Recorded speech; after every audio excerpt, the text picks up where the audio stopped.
I just moved into that ground floor house after my divorce, thinking a quiet neighborhood would help me reset. The place was cheap, too cheap, I'd realize later, but at the time, I was just glad for the space. The walls were thin, and the floor creaked if you breathed wrong, but it felt mine. The first week was normal, unpacking boxes, learning the sounds of the house, the usual. Then, around 2 a.m. on the eighth night, I noticed the living room curtains fluttering. Not like wind, though. Slower, deliberate, like something was breathing on the other side. I told myself it was the AC, even though I hadn't turned it on. That's when I saw the shadow outside, tall, too still, and my throat went dry. The next night, I stayed up. Not on purpose. I just couldn't sleep. My skin prickled like I was being watched, and when I checked the clock, it was 1:58 a.m. 5 minutes later, the curtains moved again. This time, I crept closer, heart hammering, and parted the fabric just enough to see. The streetlight across the road flickered, and there he was, a man in a dark coat, arms limp at his sides. His face was pale, almost gray, and his eyes, God, his eyes were wide open, unblinking, fixed on my window. I froze. He didn't look away, didn't twitch, just stood there, like he'd been waiting for me to notice him. When I finally ducked back, my hands were shaking. I checked the locks 3 times before sunrise. That'd be why the third night. I was obsessed. I timed it, 2:03 a.m. on the dot, every time, like he had an alarm buried in his skull. I started documenting everything, scribbling notes, taking blurry phone pics through the glass. His coat was too heavy for summer, frayed at the cuffs, and his shoes were scuffed but weirdly polished, like he'd tried to make them presentable. The worst part? His mouth. Thin lips, always slightly parted, like he was about to say something but never did. I called the cops after the 5th night, but of course, by the time they rolled up, he'd vanished. The officer gave me that look, the one that says lonely, paranoid, probably drunk, and suggested I close my curtains. That's when I bought the camera. A cheap, motion-activated thing I hid in the garden, pointed straight at his spot under the streetlight. I barely slept, just stared at the feed on my laptop, waiting. When it finally triggered, my stomach dropped. The timestamp read 2:03 a.m., and there he was. But this time, I saw what he'd been hiding. His hands weren't still. They moved in slow, deliberate circles, fingers twisting like he was kneading invisible dough. And his lips? They were moving, muttering something low and rhythmic, over and over. I turned the volume up until my ears ached, but all I caught was a single word: soon. The video ended with him tilting his head, just slightly, like he'd felt the camera watching him. I showed the video to the cops the next morning, and this time, they actually listened. 2 detectives staked out my street that night, hiding in an unmarked car. I watched from my window, my breath fogging up the glass. Right at 2:03 a.m., he appeared, like he'd materialized out of the dark, and the detectives moved in fast. I expected him to run, to fight, anything, but he just let them grab him. No resistance, no sound. As they shoved him into the car, he turned his head toward my window one last time, and even from across the street, I could see his eyes. Still unblinking, still fixed on me. The cops found nothing on him. No ID, no phone, just a folded up scrap of paper with my address written in shaky cursive. To the station. They couldn't get him to talk. Not his name, not why he'd been watching me, nothing. He just sat there, hands folded, staring at the wall with that same blank expression. Then, out of nowhere, he started whispering. The detective later told me it was the same phrase, over and over. Now he sees me too. When they pressed him, he finally looked up, not at the cops, but at the security camera in the corner, and smiled. Not a crazy grin, not a threat, just relief, like he'd won something. They held him for 48 hours, but with no charges, they had to let him go. The last thing he said before walking out, "I'll be seeing you." Not "I'll see you." "I'll be seeing you." Like it was already happening. After they released him, I didn't sleep for days. I boarded up the windows, installed extra locks, even slept with a knife under my pillow, but none of it mattered. Because he didn't come back. Not that week, not the next. The cops said he'd probably moved on, but the way they avoided my eyes told me they didn't believe it either. Then, a month later, I got a call from my neighbor 2 houses down. Her voice was shaking. "There's a man," she said, "standing under the streetlight every night, just staring." My blood turned to ice. I hadn't told anyone about him. Not the details, not the whispering. But when I asked how long he'd been there, she said, "Since last Tuesday." The exact day I'd stopped looking for him. I moved out the next week. Didn't even pack properly, just threw clothes in trash bags and left. The landlord kept my deposit, but I didn't care. I thought that was the end of it. Then, a year later, I stumbled across an old newspaper article online. It was from 1987. A grainy photo showed a man being led away in handcuffs, his coat too heavy for summer, his eyes wide and unblinking. The caption read, "Local man arrested for trespassing, claims he was waiting for the watcher to see him." My hands shook so badly I dropped my phone. Because the address in the article, it wasn't just in the same neighborhood. It was my house. And the man in the photo, older, rougher, but unmistakable, was the same one who'd stood under my streetlight. That I tried to dig deeper after that, scoured archives, asked around the neighborhood, but the trail went cold. The only thing I found was an old forum post from 2003. Some guy ranting about a man who never sleeps, outside his apartment window. The details were identical. 2:03 a.m., the unblinking stare, the whispers. The post ended with, "He told the cops I'd be next." They laughed. I'm not laughing now. The user hadn't logged in since. That's when it hit me. This wasn't about me personally. It was a pattern, a ritual. And the worst part? I had no idea what it meant or what happened to the others before me. All I knew was that he'd said, "Now he sees me too." Like I'd passed some kind of test. These days, I live in a high-rise downtown.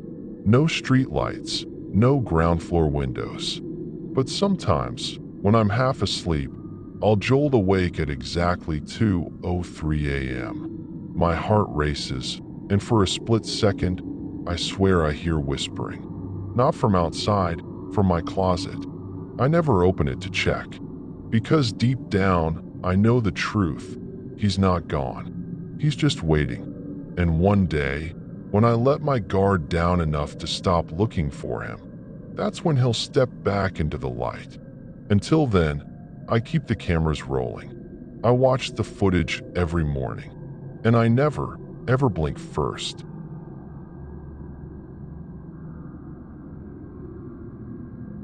My name's Jake, and back in the summer of 2019, I was 19, stuck playing babysitter for my 14-year-old sister Amanda while our parents were overseas for some big work project.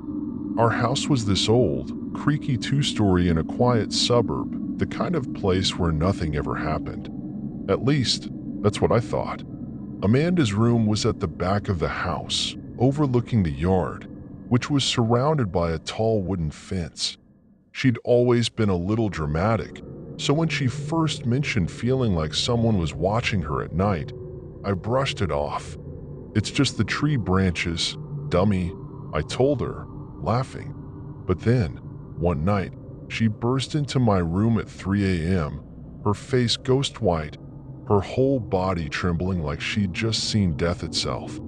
There was a face, she choked out, pressed against my window, just staring. I grabbed my baseball bat and ran to her room, heart pounding, ready to swing at some drunk idiot or a raccoon. But when I yanked open the curtains, there was nothing. Just the black void of the backyard and the faint reflection of our own terrified faces in the glass. Then I noticed it, the smudges. 3 streaks, foggy and uneven, like someone had exhaled against the window. And right at eye level, 2 distinct oval patches where the glass was cleaner, as if fingertips had wiped it. My stomach dropped. I told myself it was just condensation, but the way Amanda was shaking next to me, her nails digging into my arm, she wasn't making this up. That's when I decided to set up the old security camera Dad used for deer spotting. I pointed it straight at her window from the yard. "We'll know by morning," I said, trying to sound confident. I had no idea how wrong I was. The next morning, I checked the footage with Amanda hovering behind me, her breath hot on my neck. At first, nothing, just the sway of tree shadows under the streetlight. Then, at 2:37 a.m., movement. A figure emerged from the side of the yard, crawling on all fours like some kind of animal. My blood turned to ice. He moved unnaturally slow, his limbs too deliberate, his head tilted up toward Amanda's window the whole time. The camera's night vision washed everything in eerie green, but I could see his face pale, gaunt, with this wide, unblinking smile. He stopped right beneath her window and just stared for minutes. Then he raised one hand and pressed it against the glass, fingers splayed, like he was trying to touch her through it. Amanda let out this tiny, broken whimper when his lips moved. I turned up the volume. At first, just static, then a whisper, so soft I almost missed it. "She's perfect. So perfect." His other hand came up, caressing the window like it was her cheek. I nearly threw up. But the worst part? He knew the camera was there. Halfway through, he turned his head and looked right into the lens, still smiling, like he was proud of being caught. Then, in one fluid motion, he stood up, tall, too tall, and walked backward into the shadows, never breaking eye contact with the camera until he vanished. Amanda was sobbing by then. I called the cops before the video even ended. The cops arrived within 20 minutes, 2 officers, one young and jittery, the other an older guy with tired eyes. I showed them the footage, and the younger cop's face went slack. The older one just sighed, like this wasn't his first time dealing with something like this. "You recognize this guy?" he asked, pausing the video on the creep's face. Amanda let out a choked gasp. That's Mr. Lyle," she whispered. "He used to work at my school. They fired him last year." The officers exchanged a look. "For what?" I demanded. The older cop hesitated. "Let's just say we've had complaints about him before." My hands clenched into fists. This wasn't just some random prowler, he knew her. He'd been watching her for who knows how long. The cops left after taking our statements, promising extra patrols.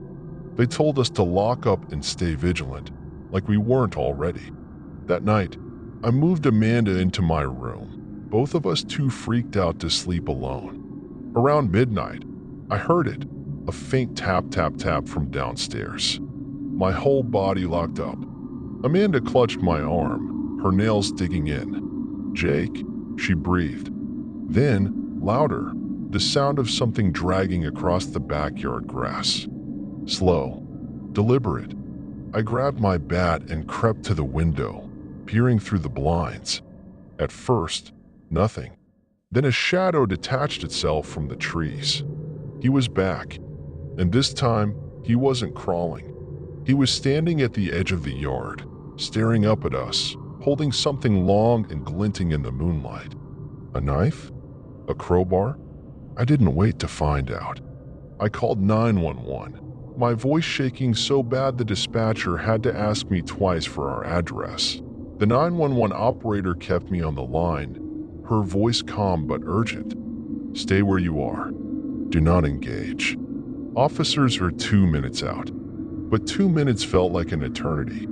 The shadow, Lyle, started walking toward the house, his steps slow and deliberate, like he had all the time in the world. Amanda was hyperventilating behind me, her breaths coming in short, panicked bursts. Then the worst sound yet, the creak of the back porch step. He was testing it, seeing if it would hold his weight. I grabbed Amanda and shoved her into the closet. Don't make a sound, I hissed. My hands were slick with sweat as I tightened my grip on the bat. The house was too quiet, too still. Then thud.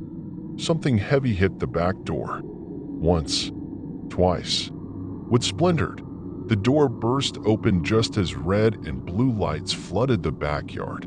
While frozen in the doorway, his face twisted in rage, or was it excitement?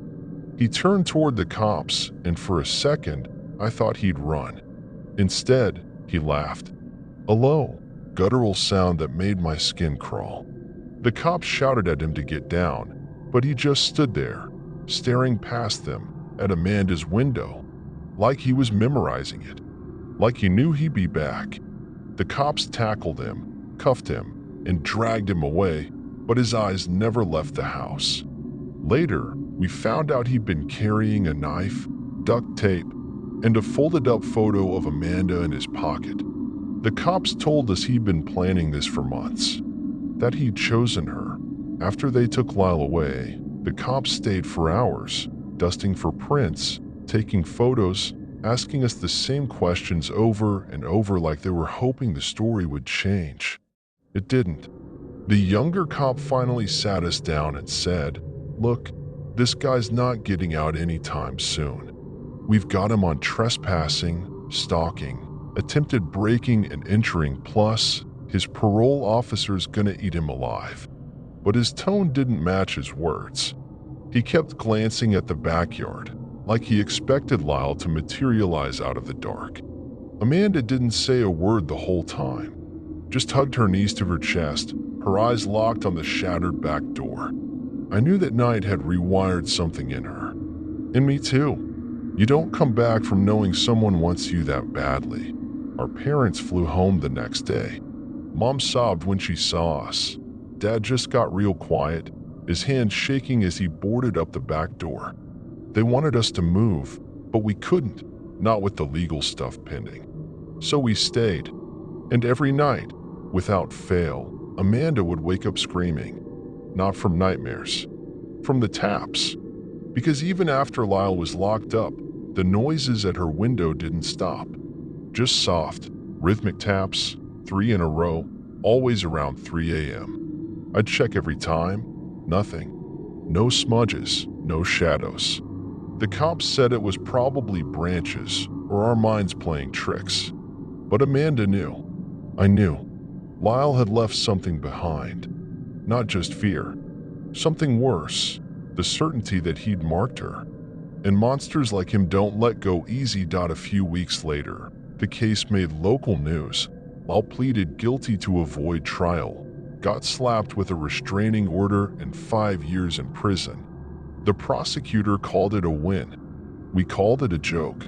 5 years wasn't enough to erase the way Amanda would flinch at every creak in the house, or how I'd wake up in a cold sweat, convinced I'd heard whispering outside.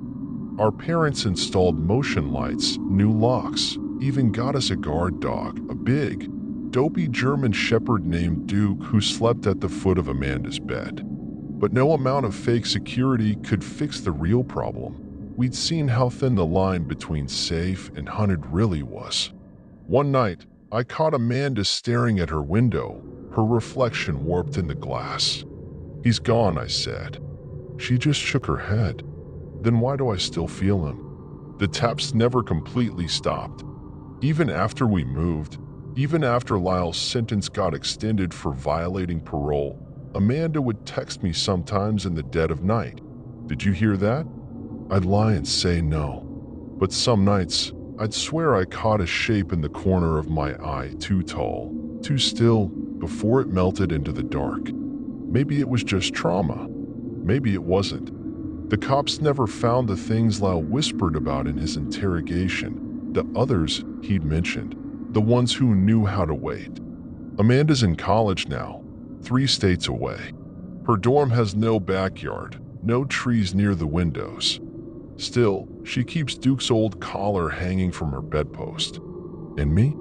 I still sleep with a bat beside me. Because monsters don't always stay gone. They just learn to be quieter.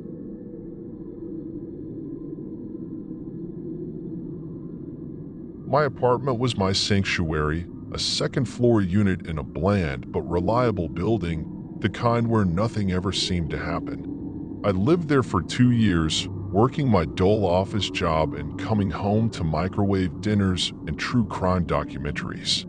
The rent was cheap, the neighbors were ghosts, and I never once felt unsafe. That's why I left my curtains cracked at night. The streetlight outside was dim, and I liked waking up to natural light.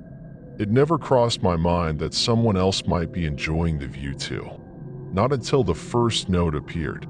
It was slipped under my door on a Tuesday morning, the paper crisp and folded neatly, like a love letter. But the message wasn't romantic. I liked your blue shirt yesterday. My blood turned ice. I'd worn that shirt to the grocery store. No one else had seen me. I convinced myself it was a mistake. Maybe a neighbor had the wrong apartment. But the next note arrived like clockwork the following morning. You leave the TV on when you sleep. That's distracting. This time, the handwriting was messy, almost impatient. My skin prickled. I did fall asleep to the TV every night, a habit my ex used to tease me about. But how would a stranger know that? I checked my door's peephole, scanned the hallway, even examined the lock for scratches. Nothing. That night, I slept with a kitchen knife under my pillow and all the lights on. The TV stayed off. For 2 days, nothing happened. No notes, no weird sounds, just the usual hum of the fridge and distant traffic. I started to relax. Maybe it had been a prank. Then, on the 3rd morning, I saw it. Another slip of paper, this one slightly crumpled, as if someone had hesitated before pushing it through. My hand shook as I unfolded it. You look calm when you sleep, but you shouldn't. Beneath the words, something slid out, a glossy rectangle that hit the floor face up. A photograph. My bedroom. Me, curled on my side, one arm dangling off the mattress. The TV's glow lit up the corner of the shot, just like the note had described. The angle was all wrong, though. Not from the window, not from the door. It was taken from the inside. From the wall. I screamed. Not a gasp, a full, guttural scream that echoed off the tiles. I scrambled backward, kicking the photo away like it was a live wire. My brain short-circuited between run and call 911. But my legs wouldn't move. The door was still locked. The windows were latched. Nothing was broken. So how the hell had someone gotten in? I yanked open every closet, stabbed the flashlight on my phone into the shadows behind the couch, even checked under the bed like a kid afraid of monsters. Nothing. Then my light grazed the built-in wardrobe in the hallway, the one I'd never used because the hinges squeaked like a horror movie prop. Something about the way the wall behind it didn't quite line up made my stomach drop. The cops arrived fast, but it still felt like hours. I stood there in my socks, arms wrapped around myself, replaying every noise I'd ever dismissed, the faint creak at 3 a.m., the scuffing sound behind the walls I'd blamed on pipes. 2 officers swept the apartment while a third, a woman with tired eyes and a no-nonsense voice, asked me questions. Any enemies? Exes with keys. I laughed, a jagged, hysterical sound. My last breakup had been over text. My biggest enemy was my caffeine addiction. Then one cop called out from the hallway, "Ma'am, you need to see this." Behind my wardrobe, barely visible behind layers of dust, was a narrow door, no handle, just a recessed groove. The wood around it was scratched raw, like something had been dragged in and out for years. They pried it open. The smell hit me first, mildew and sweat and something metallic, like old coins. The beam of the cop's flashlight cut through the darkness, revealing a cramped corridor, barely shoulder width, lined with cobwebs and a mattress. A stained, sunken thing with no sheets, just a twisted blanket. Empty food wrappers, water bottles, and then, taped to the walls, dozens of photos. Me sleeping, me reading on the couch, me in my work clothes, unaware. The worst part? Some were old. The haircut I'd grown out last year. The Christmas pajamas my mom had sent me. One of the cops muttered, "Jesus," under his breath. The other radioed for backup. I just stood there, staring at a close-up of my own face, taken through the crack in my closet door. The cops asked if I recognized the man in the security footage, tall, thin, with a habit of tilting his head like he was listening to something no one else could hear. My stomach twisted. Lucas, the quiet guy from 3B who always held the elevator for me. The one who'd accidentally gotten my mail a few times, smiling too wide when he handed it back. The police said he'd lived here for 5 years. 5 years. Longer than me. They found his keyring in the corridor, a master key from his old job as the building's nighttime handyman. That's how he knew about the service hatches. That's how he'd been moving between walls like a roach. One cop held up an evidence bag with a spiral notebook inside. He kept logs, she said. Times I come home, what I'd eaten for dinner, how long I'd showered. The last entry was from last night. She's finally scared. It's better this way. I didn't sleep for a week. Not in my apartment, at least. I stayed at a friend's place, jumping at every floorboard creak. The cops assured me Lucas was in custody, but I kept thinking about the notebook's last line. It's better this way. Better for who? Him? Me? The worst part wasn't even the photos or the notes, it was the routine of it. The way he'd memorized my life down to the brand of cereal I bought. The way he'd probably been watching the day I moved in, sizing me up like a project. I threw out half my belongings, the blue shirt, the Christmas pajamas, anything that had appeared in those photos. But some things you can't toss in a dumpster. Like the certainty that my walls were never really mine. Like the sound of scratching I still imagine when the AC kicks on. The police told me Lucas was charged with stalking and unlawful confinement, but the trial kept getting delayed. His lawyer argued he was mentally unwell, not dangerous, as if that made it okay. I moved out immediately, but not before scrubbing every inch of that apartment, like I could bleach away the violation. The landlord offered me a different unit, but I couldn't shake the image of those hidden corridors snaking behind the drywall. I ended up in a high-rise downtown, with a doorman and cameras everywhere. I told myself it was safer, but the first night there, I caught myself staring at the vents, wondering if they were big enough for a person to crawl through. That's when I realized, no matter where I went, I'd always feel him. Not just Lucas, the idea of him. The certainty that someone, somewhere, could be carving holes into your life without you ever knowing. A year later, I got an email from a detective. Lucas had pleaded guilty in exchange for psychiatric treatment. No prison time. The detective said he'd be monitored, but I didn't care about the legal jargon. All I heard was, he's out there. I Googled him obsessively for weeks, terrified I'd find a new address near mine. Instead, I found an old article from 2 years before I'd even moved in. A blurry photo of Lucas standing outside my building, quoted as a concerned neighbor after another tenant reported strange noises in her walls.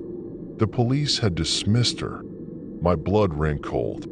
How many others had there been? How many times had they almost caught him? I wanted to scream at the past versions of myself, the cops, the whole damn world for not seeing it sooner. But the truth was, people like Lucas don't let you see. Not until they want you to. These days, I keep my blinds shut tight. I installed extra deadbolts and a motion sensor by the bedroom door, the kind that beeps loud enough to wake the neighbors. My therapist says I'm processing trauma, but I know the truth. I'm building a fortress. The weirdest part? I miss who I was before. The girl who left windows cracked for fresh air, who laughed at horror movies instead of studying them for escape routes. Sometimes, at 3 a.m., I catch myself staring at the ceiling, wondering if Lucas ever thinks about me.